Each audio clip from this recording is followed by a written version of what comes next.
নমস্কার বন্ধুরা, আমার এসকে কুকিং গার্ল চ্যানেলে আপনাদের সকলকে স্বাগত জানিয়ে আজ আরও একটি ভিন্ন রকমের রেসিপি নিয়ে আপনাদের সামনে হাজির হলাম।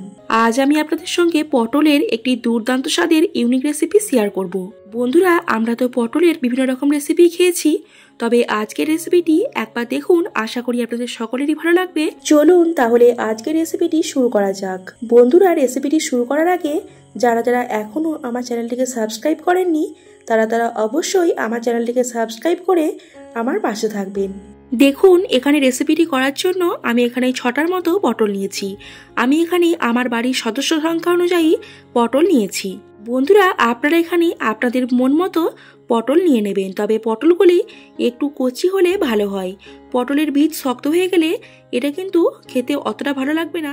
তার জন্য নরম এবং কচি বীজওয়ালা পটল নিলেই সব থেকে বেশি ভালো হয়। দেখুন, এখন পটলের গায়ের ওপরের খোসা হালকা করে ছাড়িয়ে নিচ্ছি। পটলের গায়ের ওপরের খোসা কিন্তু আমি খুব একটা ডিপে কাটবো না, একদম হালকা করে ছুলে নিচ্ছি। বন্ধুরা, এখানে পটলের গায়ের ওপরের খোসাগুলি যদি একটু ডিপে কাটেন তাহলে কিন্তু পটলগুলি একদম নেতিয়ে পড়বে। তার জন্য ওপরের খোসাগুলি এইভাবেই হালকা করে ছুলে নেব। এখন পটলগুলিকে হালকা করে ছুলে নেওয়ার পর 2 পিস করে মাঝ বরাবর কেটে নিচ্ছি। দেখুন, এখানে পটলের বীজগুলি কিন্তু একদম কচি। দেখুন, এখানে আমি এরপর একটি চামচ নিয়েছি। এই চামচের পেছনের অংশ দিয়ে আমি পটলের ভেতরে যে শাঁস আছে সেই শাঁসটি বের করে নেব। এখানে সবকটা পটলের ভেতর থেকে শাঁসটা খুব সুন্দর করে এইভাবেই বের করে নেব। এই শাঁস কিন্তু ফেলবো না, এই শাঁসটাও আমাদের দরকার লেগে যাবে। তার জন্য এই শাঁসটা বের করে আমি একপাশে রেখে দিয়েছি। দেখুন, এইভাবেই আমি সবকটা পটলের শাঁসগুলি খুব সুন্দর করে বের করে নিচ্ছি। বন্ধুরা, আবারও বলছি, এই পটলের শাঁসগুলি কিন্তু একদমই ফেলবেন না, কারণ এইগুলিও আমাদের দরকার লেগে যাবে। আজকের এই পটলের রেসিপিটি আশা করি আপনাদের সকলেরই ভালো লাগবে। আজকের এই রেসিপিটি আমি আপনাদের সঙ্গে একটু অন্যরকমভাবে বানিয়ে শেয়ার করার চেষ্টা করছি। দেখুন, এখানে সবকটা পটল হালকা করে ছুলে নিয়ে 2 পিস করে কেটে নিয়ে ভেতর থেকে কিন্তু শাঁস খুব সুন্দর করেই বের করে নিয়েছি। এরপর এদিকে পটলগুলির ভেতর থেকে শাঁস বের করে নেওয়ার পর দেখতে কিন্তু ঠিক এরকম লাগবে। আর এদিকে আমি পটলের শাঁসগুলি একটি প্লেটের মধ্যে রেখে দিয়েছি।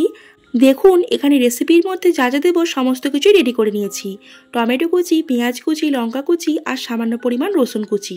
এরপর আমি এদিকে একটি পাত্র নিয়েছি। পাত্রটির মধ্যে পটলের শাঁসগুলি প্রথমে দিয়ে দিলাম। তারপর সামান্য পরিমাণ লবণ দিয়ে পটলের শাঁসগুলি একটু হাতে করে ভালো করে ডলে নিচ্ছি। পটলের শাঁসগুলি ভালো করে হাতে করে ডলে যদি না নিই তাহলে কিন্তু পটলের শাঁসগুলি একদম গোটা গোটা থাকবে। তার জন্য হাতে করে অল্প সময় ডলে নিয়ে একদম নরম করে নিয়েছি। দেখুন, এখানে আমি একটি সেদ্ধ করে নেওয়া আলুর হাফ অংশ দিয়েছি। তার মধ্যে হাফ চামচ পরিমাণ মতো রসুন কুচি, 1 চামচ পরিমাণ মতো পেঁয়াজ কুচি, সামান্য পরিমাণ মতো লঙ্কার কুচি এবং সামান্য পরিমাণ মতো টমেটো কুচি। এখানে আপনারা আপনাদের পরিমাণ মতো লঙ্কার কুচি দিয়ে দেবেন। বাড়ির বাচ্চারা খেলে লঙ্কার কুচি অবশ্যই আপনাদের আন্দাজ মতো করে দিয়ে দেবেন। আমি এখানে একদম হাফ চামচ পরিমাণ মতো লঙ্কার কুচি আর টমেটো কুচিও দিয়ে দিলাম পরিমাণ মতো। এরপর এদিকে আমি হাফ চামচ পরিমাণ মতো হলুদ গুঁড়ো, হাফ চামচ পরিমাণ মতো জিরে গুঁড়ো, হাফ চামচ পরিমাণ মতো ধনিয়া গুঁড়ো এবং 1 চামচ পরিমাণ মতো ম্যাগি মশলা সমস্ত রকম আইটেমগুলি অ্যাড করে এখন ভালো করে মিক্স করে নেব। আর একদম অল্প পরিমাণ মতো লঙ্কা গুঁড়ো দিয়েছি।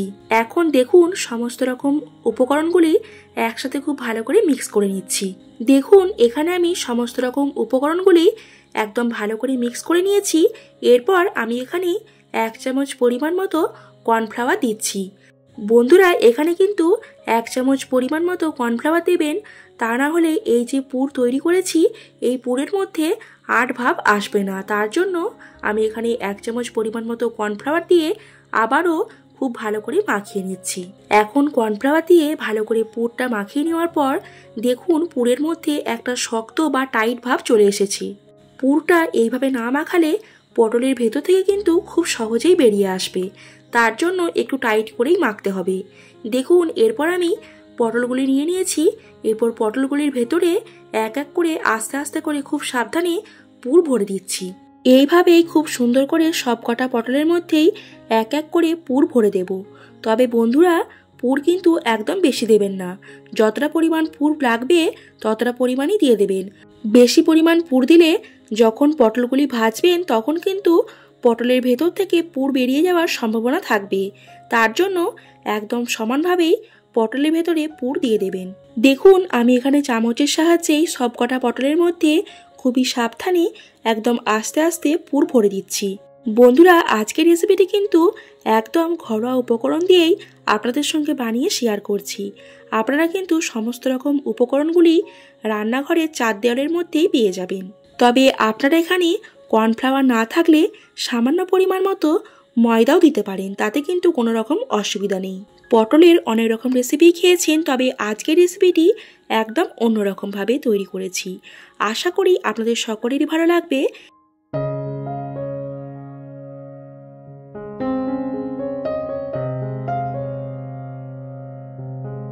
দেখুন এখানে সবকটা পটলের মধ্যে খুব সুন্দর করে পুর ভরে নিয়েছি। এখানে পটলগুলির মধ্যে পুর ভরে নেওয়ার পর বেশিক্ষণ রাখবো না, সঙ্গে সঙ্গেই তেল দিয়ে তেলের মধ্যে ভেজে নেব।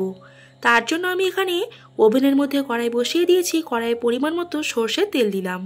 এখন একবার এই খুন্তির সাহায্যে তেলটা এই কড়াইয়ের চারিদিকে একবার খুব সুন্দর করে ছড়িয়ে দেব, তাহলে কিন্তু পটলটা আর লেগে যাবে না কড়াইয়ের মধ্যে। তার জন্য একটু তেলটা চারিদিকে দিয়ে দিচ্ছি। বন্ধুরা আমি এখানে সর্ষের তেল দিয়েছি, আপনারা চাইলে সাদা তেলও ব্যবহার করতে পারেন, তাতে কিন্তু কোনো রকম অসুবিধা নেই। দেখুন এখন তেল গরম হয়ে গেছে। এরপর আমি এই পটলগুলি খুবই সাবধানে এক এক করে দিয়ে দেব। দেখুন এরপর এক এক করে পটলগুলি তেলের মধ্যে দিয়ে দিচ্ছি। বন্ধুরা অবশ্যই পটলগুলি এইভাবে উল্টো করেই তেলের মধ্যে দেবেন, তাহলে পটলের মধ্যে থেকে পুর একদমই বেরোনোর কোনো সম্ভাবনা থাকবে না। তার জন্য খুব সাবধানেই এই পটলগুলিকে উল্টো করে তেলের মধ্যে দিয়ে দেবেন। যেদিকে পটলের পুর থাকবে সেদিকটা উল্টো করে তেলের মধ্যে দিলেই সব থেকে বেশি ভালো হয়। দেখুন এরপর আমি কিছু সময়ের জন্য ঢাকা দিয়ে রাখবো, এতে করে কিন্তু পটলটাও খুব সুন্দর সেদ্ধ হয়ে যাবে এবং খুব সুন্দর করে ভাজা ভাজাও হয়ে যাবে। তার জন্য বেশ কিছুক্ষণ ঢাকা দিয়ে রেখেছি।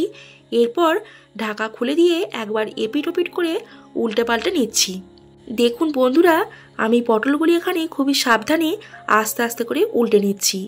পটলগুলি কিন্তু পুর এত সুন্দরভাবে ভাজা হয়েছে, পুর পটল থেকে একদমই বেরোবে না। তাই প্রথমে যখন ভাজতে দেবেন তখনই কিন্তু উল্টো করে দেবেন, তাহলে খুব সুন্দরভাবেই ভাজা হবে। দেখুন এখানে পটলগুলিকে একদম এপিট ওপিট দুপিটই খুব ভালো করে ভেজে নেওয়া হয়ে গেছে। এরপর আমি এখানে ভেজে নেওয়া পটলগুলিকে একটি প্লেটের মধ্যে তুলে নিচ্ছি। একদম হালকা হাতে পটলগুলিকে তেল ঝরিয়ে একটি প্লেটের মধ্যে খুব সুন্দর করে তুলে নিচ্ছি। বন্ধুরা আপনারা কিন্তু এরকমভাবে পটলের রেসিপি বানিয়ে ভাত বা রুটি সকলের সাথেই খেতে পারবেন। পটল ভাজা করেন তাহলে এরকমভাবে একবার পটল ভাজা একটু অন্যরকম বা ইউনিক স্টাইলে বানিয়ে অবশ্যই পরিবেশন করতে পারবেন।